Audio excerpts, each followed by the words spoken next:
Death and life are in the power of the tongue. Here's the true story of Air Blue Flight 202 and how the captain's words caused the loss of life for all 152 souls on board. When the captain and the co-pilot got to the airplane that day, it was obvious it was going to be a challenging flight. There was terrible weather, mountainous terrain, low visibility. It was going to be a challenging flight. They were ready for this. But what the co-pilot wasn't ready for was an interrogation. The senior captain, the pilot on this flight, had lots of years of experience, and for some reason, he was feeling cocky that day, and he decided to basically interrogate his co-pilot, first time they were flying together. And he asked a series of increasingly difficult questions about flying, kind of snarky gotcha questions designed to make the co-pilot look stupid and, I guess, make the captain feel better about himself.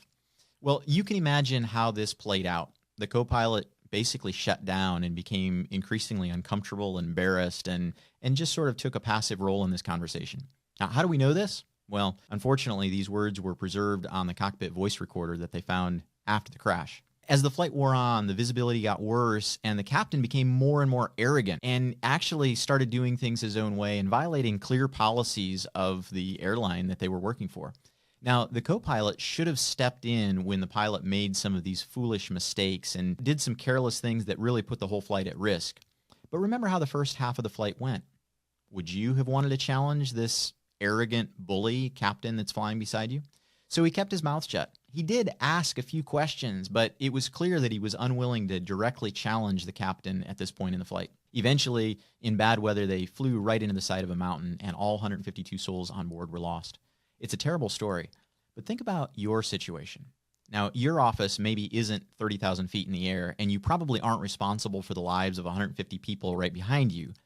But think about the power of your tongue. If you're constantly criticizing your people, you're never satisfied with what they do, you're constantly pointing out the things they do wrong, think about the effect that that has on them and the kind of culture that it creates. Maybe that's your team, maybe it's your kids, maybe it's your spouse. That kind of an environment is not where people show up to do their best work. It's not where you get the best performance.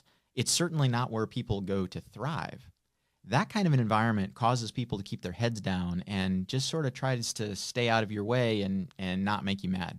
I don't think that's the kind of company that you want to create, not the kind of family you want to leave. It certainly isn't mine. Remember that words are meant to encourage people and build people up. Words should be constructive, not destructive. Death and life are in the power of the tongue. If you found this helpful, like and follow for more or visit growwithtim.com.